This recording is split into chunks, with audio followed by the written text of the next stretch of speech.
Hello viewers. आज हम जिस क्वेश्चन को करने वाले हैं उसका नाम है एरे ऑफ डबल पेयर्स।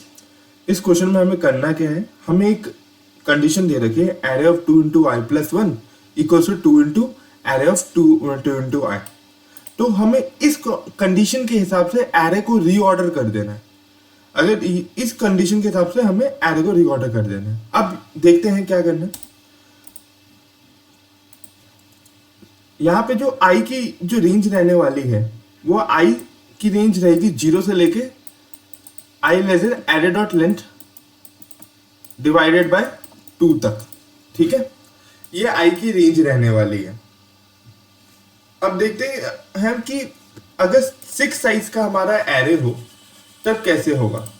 अगर 6 साइज का हमारा एरे है तो देखते हैं।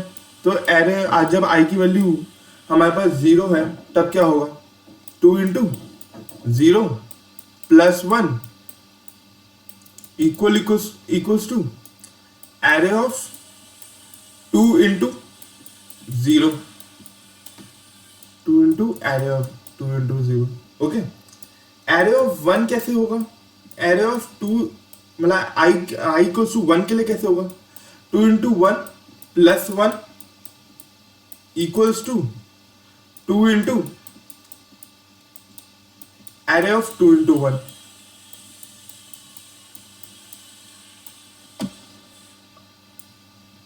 एरे ऑफ 2 के लिए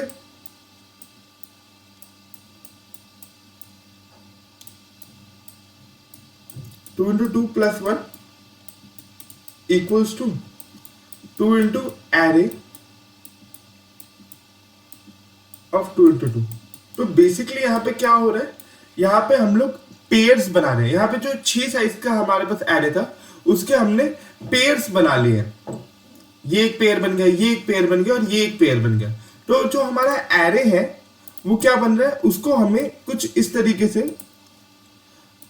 रिड्यूस कर देना है। जो हमें कंडीशन दे रखी है उस कंडीशन से क्या होगा, एरे के अंदर पेयर्स बन जाएंगे।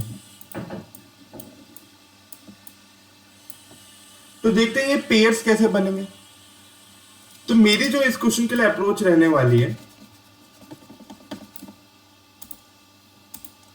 मैं इस क्वेश्चन के लिए क्या करने वाला हूं, मैं इस क्वेश्चन के लिए सबसे पहले तो एरे को सॉर्ट कर दूंगा। एरे को सॉर्ट कर दूंगा और उस सॉर्ट करने के बाद चलो पहले एक टेस्ट केस ले लेते हैं। टेस्ट केस सपोज ये है 1 2 2 -2 -4। ओके, अब मैंने बोला कि मैं पहले तो सबसे पहले इस एरे को सॉर्ट कर दूंगा। ठीक है, तो मैं इसको सॉर्ट करके मंगाऊंगा। तो सॉर्ट करके मंगाने से क्या होगा, -4 -2 2 -4 -2 1 2 2। यहाँ पे आ जाएगा 1 और यहाँ पे आ जाएगा 2 और यहाँ पे आ जाएगा 2। इसको सॉर्ट करके मंगाने का। फिर उसके बाद यहाँ पे क्या करने वाला हूं मैं, यहाँ पे -4 है तो -4 और -2 का एक पेयर बन जाएगा। और यहाँ पे 1 2 2 नहीं है, यहाँ पे 1 2 4 है। यहाँ पे 4 आएगा टेस्ट केस के अंदर। ओके, तो -4 और -2 यहाँ पे एक पेयर बन जाएगा, 1 और 2 पेयर बन जाएगा। और यहाँ पे एक सेकंड, ये बार बार क्या हो रहा है, यहाँ पे 1 2 और यहाँ पे 4 आ जाएगा। और यहाँ पे 1 2 एक पेयर बन जाएगा, 2 4 एक पेयर बन जाएगा। और यही एरे ऑफ डबल पेयर्स है। अब हमें इस टाइप की चीज कैसे बना सकते हैं, हम कैसे बना सकते हैं उसके लिए देखते हैं। तो सबसे पहले अगर मेरे पास, मैंने इस एरे को जब सॉर्ट करके मंगाया, ये तो बाय डिफॉल्ट ऐसे ही पेयर्ड अप हो गया। अब अगर जब मैं सॉर्ट करके मंगाऊंगा तो मैं यहाँ पे मेरे को पता है कि ये इस एरे में जो ये वाला पोर्शन है, इस वाले पोर्शन के अंदर जितने भी इससे पहले वाले एलिमेंट सारे कोई होगा नहीं। अगर होता तो वो सारे पेयर्ड अप होते, ऐसा होता। और जैसे कि यहाँ पे मेरे पास -4 आया, ठीक है। अब -4 जब मेरे पास आया तब मैं -4 के लिए जो उसका पेयर ढूंढूंगा तो उससे मेरे को -4 से उसका बड़ा ही ढूंढना पड़ेगा, है ना। तो अब बड़ा उसका डबल पेयर जो होगा वो नेगेटिव के केस में अगर मेरे को इससे बड़ा ढूंढना है तो मैं इसको डिवाइड करूंगा 2 से, जो कि -2 आएगा। ठीक है, तो मैं यहाँ पे इसको ढूंढ लूंगा। मैं -2 मिल गया, मैंने उसको मार्क कर दिया कि ये दोनों पेयर्ड अप हो गए। वैसे -2 अब पेयर्ड अप है तो मैं आगे बढ़ा। फिर 1 के लिए आया, 1 के लिए मेरे को उसका डबल ढूंढना है, तो मैं 1 मल्टीप्लाई 2 करूंगा और मेरे को 2 मिल जाएगा। ठीक है, तो ये 1 और 2 ऐसे करके पेयर अप हो जाएंगे। फिर 2 के लिए क्या करूंगा मैं या ये वाला 2 मार्क हो गया, ये वाला 2 देखूंगा और इस वाले 2 के लिए देखूंगा कि 2 इंटू 2 कर दूंगा और ये हो जाएगा 4। ठीक है, तो इस तरीके से ये सारे पेयर्ड अप हो रहे हैं। अब इस टाइप की पेयरिंग करनी है तो हम क्या कर सकते हैं, इस टाइप की पेयरिंग करनी है तो हम क्या कर सकते हैं, हम एक हैश मैप रख सकते हैं। ठीक है, हैश मैप के अंदर क्या करेंगे, मैं हर एक एलिमेंट का फ्रीक्वेंसी काउंट रख लूंगा कि -4 एक बार आया, -2 एक बार आया, 1 एक बार आया, 2 दो बार आ चुका है और 4 एक बार आया है। ठीक है, इस टाइप से मैं रख लूंगा और फिर ट्रैवल करूंगा कि -4 आया, मैंने यहाँ पे चेक किया कि अब -4 मेरे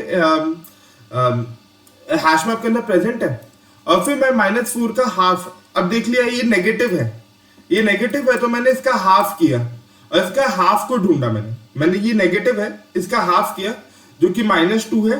फिर मैंने देखा क्या मेरे एरे के अंदर -2 प्रेजेंट है क्या, हाँ प्रेजेंट है, तो वो दोनों की फ्रीक्वेंसी को एक एक से घटा देंगे हम घटा देंगे और अगर 0 हो जाएगा तो उसको एरे में से रिमूव भी कर देंगे। तो -4 और -2 की पेयरिंग हो गई और हमने इसको रिमूव भी कर दिया। ठीक है, अब यहाँ पे -2 पेयर्ड अप हो चुका है और -2 यहाँ पे जो -2 है वो पेयर्ड अप हो चुका है और पेयर्ड अप होने के साथ ही साथ अगर वो पेयर्ड अप हो चुका है तो यहाँ से वो रिमूव भी हो चुका है। तो ये -2 तो पेयर्ड अप है तो हम आगे बढ़ जाएंगे। फिर 1 आया तो 1 से पहले का तो हमें पता ही है कि 1 से पहले सारे बंदे पेयर्ड अप होंगे और अगर कोई पेयर्ड अप नहीं हुआ होगा तो मेरा तो रिटर्न फॉल्स यहीं से वहां से रिटर्न फॉल्स हो चुका होगा। अब मैं 1 के लिए पेयर अप ढूंढूंगा, मतलब पेयर ढूंढूंगा। अब 1 पॉजिटिव है तो मैं 1 मल्टीप्लाई 2 करूंगा, तो इस जो वैल्यू पेयरिंग के लिए मेरे को इसको ढूंढनी है तो वो 2 आनी चाहिए। ठीक है, वो 2 आई, मैंने चेक किया क्या 2 मेरे हैश मैप के अंदर प्रेजेंट है क्या, अच्छा ये प्रेजेंट है तो मैं इसकी वैल्यू को 1 से कम कर दूंगा, 1 से कम कर दूंगा और 1 की भी वैल्यू को 1 से कम कर दूंगा क्योंकि ये भी पेयर्ड अप हो चुका है और 1 को मैं हैश मैप से रिमूव कर दूंगा। ओके, फिर वापस मैं इधर आया, अब मैं इस वाले 2 पे आया, अब यहां वाले 2 पे आया, मैंने चेक किया क्या 2 मेरे हैश मैप के अंदर प्रेजेंट है, हाँ प्रेजेंट है, तो मैं इसकी इससे पहले वाले जितने भी एलिमेंट्स होंगे वो पेयर्ड अप हो चुके होंगे। अब मैं देखूंगा कि इसके आगे जो वैल्यू आ रही है क्या उसके साथ ये पेयर अप हो सकता है, तो मैं 2 का डबल निकालूंगा तो वो आ जाएगा 4 और मैं चेक करूंगा क्या मेरे हैश मैप के अंदर 4 प्रेजेंट है क्या, हाँ 4 मेरा प्रेजेंट है, तो दोनों की मैं फ्रीक्वेंसी को 1 से घटाऊंगा और इन दोनों को मैं 0 कर दिया और 0 होते ही ये दोनों रिमूव हो जाएंगे और आगे बढ़ जाएंगे। अब इसके बाद हम ये अगले नंबर 4 पे पहुंचेंगे। अब 4 यहाँ पे हैश मैप में नहीं प्रेजेंट नहीं है तो इसका मतलब वो पेयर्ड अप हो चुका होगा। तो बस अब तो इसी तरीके से अगर हमने सबको चेक कर लिया तो हम रिटर्न ट्रू कर देंगे और बीच में कहीं पे भी हमें कोई एलिमेंट नहीं मिलता तो हम रिटर्न फॉल्स कर देते हैं क्योंकि वो पेयर अप नहीं हो पाता वो। तो अब इस क्वेश्चन को हम कोड करते हैं। तो सबसे पहले काम तो हमारा ये था कि हमें एरे को सॉर्ट कर लेना है, ये सबसे मेन काम है। एरेस डॉट सॉर्ट एरे, फिर उसके बाद हमें क्या करना है, एक हैश मैप क्रिएट करते हैं इंटीजर वर्सेस इंटीजर का।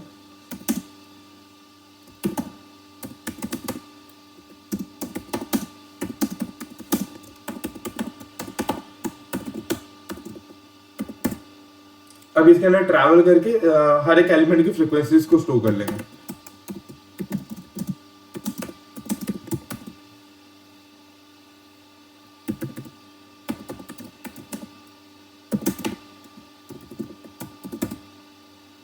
If map dot contains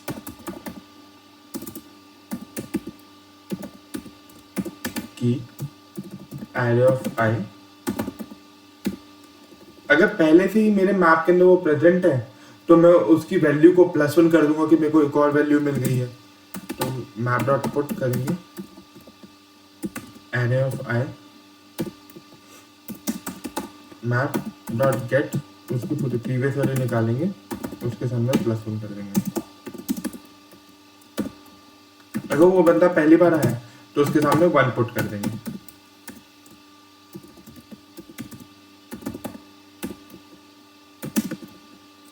okay, तो इस तरीके से हमारा मैप क्रिएट हो गया। अब इसके बाद हमें क्या करना है, मेरे को अपने एरे के ऊपर ट्रैवल करना है। और मैं ट्रैवल करने के बाद अब यहाँ पे ट्रैवल करता हूँ पहले एरे पे।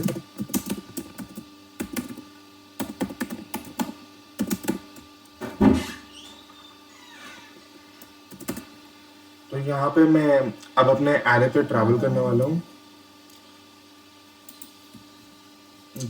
हूँ और ये ऐसे कोई ट्रैवल होगा कि यहाँ पे मैं सबसे पहले -4 पे आया और फिर मैं -4 के लिए कुछ चेक करूँगा कि मेरा जो -4 है ये नेगेटिव है या पॉजिटिव है, और फिर उस हिसाब से उसके ऊपर काम करेंगे। तो सबसे पहले तो ये चेक कर लेते हैं कि वो वाला एलिमेंट प्रेजेंट है अपने हैश मैप में कि नहीं, क्योंकि ऐसा भी तो हो सकता है कि उस बंदे की पेयरिंग हो चुकी हो और उसको मैंने इसमें से रिमूव कर लिया। तो सबसे पहला काम ये है कि मेरे को चेक करना है कि वो प्रेजेंट है कि नहीं। अगर प्रेजेंट होगा तब उसके ऊपर कुछ काम करेंगे हम। तो मैं यहाँ पे चेक करूँगा इफ मैप डॉट कंटेन्स की एरे ऑफ आई,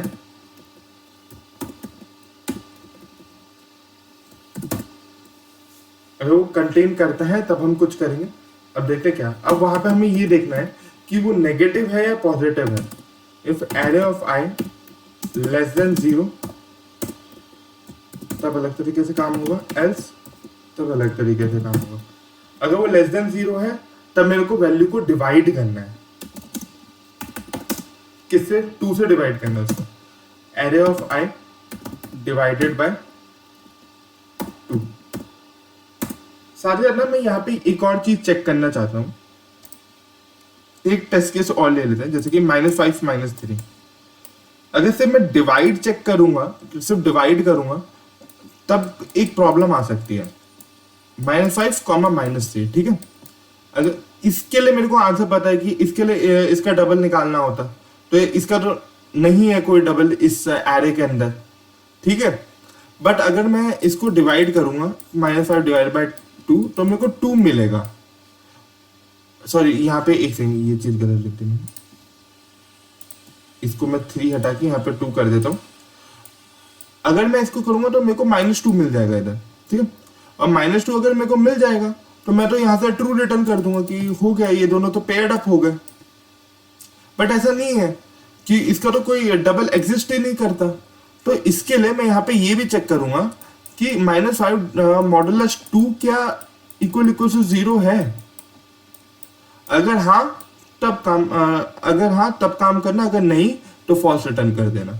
तो इसके लिए यहाँ पे मेरे को एक और चीज चेक करनी पड़ेगी। इफ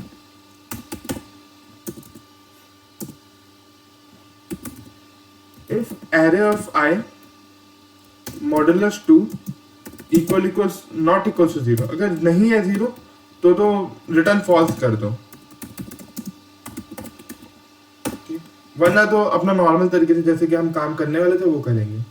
अब यहाँ पे चेक करूंगा क्या वैल्यू कंटेन करता है मेरा मैप डॉट कंटेन, जो मेरे को वैल्यू ढूंढनी है, जो array of I divided by 2 वाली जो वैल्यू आई है, क्या मेरा हैश मैप उसको कंटेन करता है।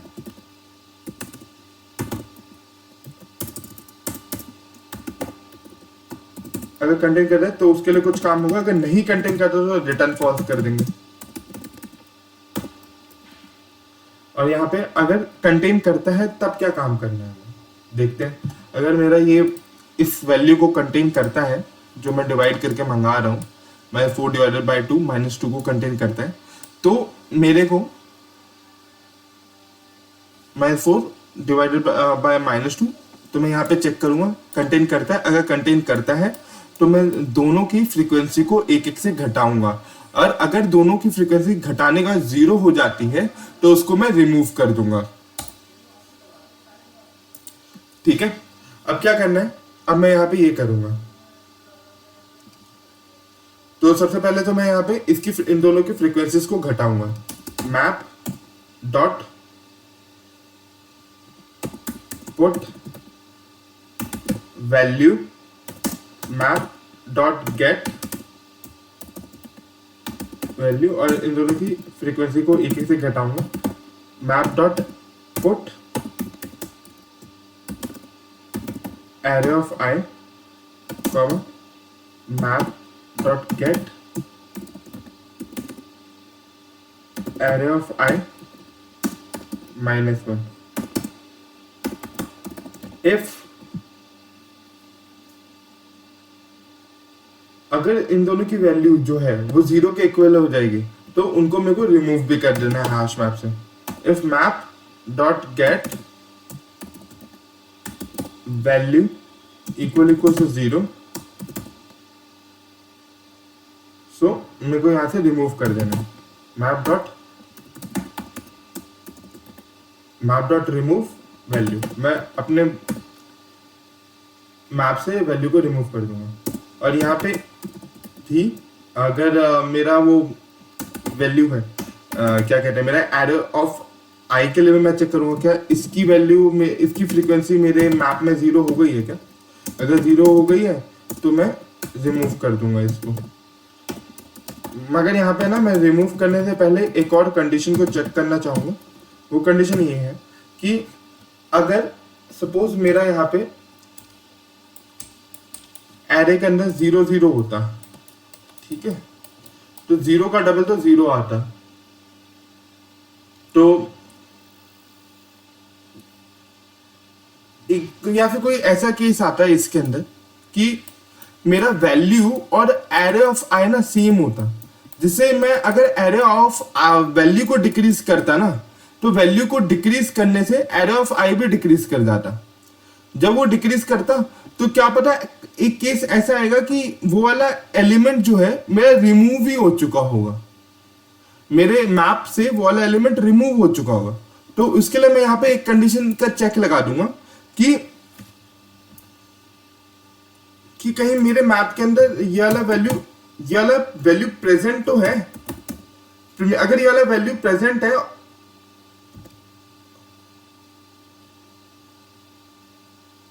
अगर ये वाला वैल्यू मेरे मैप के अंदर प्रेजेंट है और वो 0 है तो रिमूव कर दो।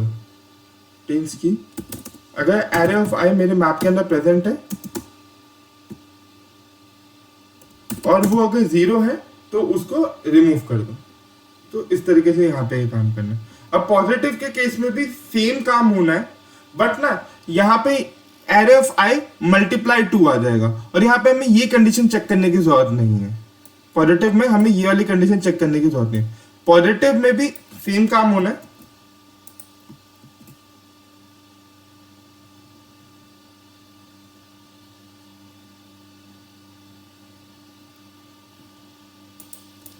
बट हमें वहां पे वो ये वाली जो कंडीशन थी कि हम जो मॉडल्स निकाल के चेक कर रहे थे उसको चेक करने की हमें जरूरत नहीं है।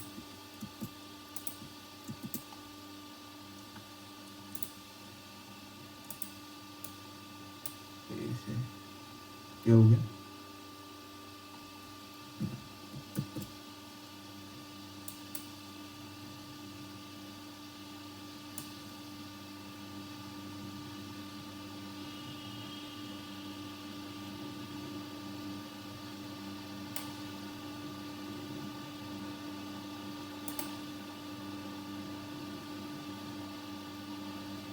ओ यहाँ पे ये चीज थोड़ा वैसा हो गया था।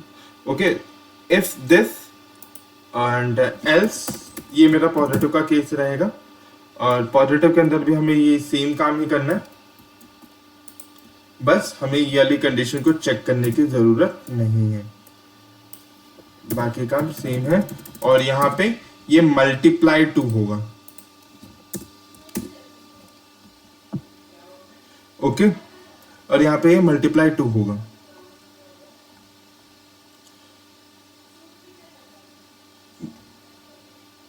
ओके, अब यहाँ पे ये काम हो गया, ये काम हो गया।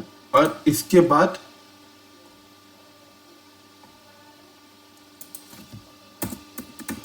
फिर मैं यहाँ से जब ये अगर कहीं पे भी फॉल्स आना होता तो वो मेरे फॉर लूप से ही फॉल्स रिटर्न हो जाना था।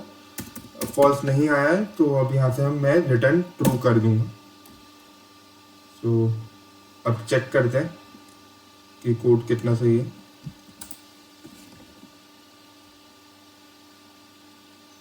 सो एक्सेप्टेड आया, और अब इसको सबमिट करके देखते हैं।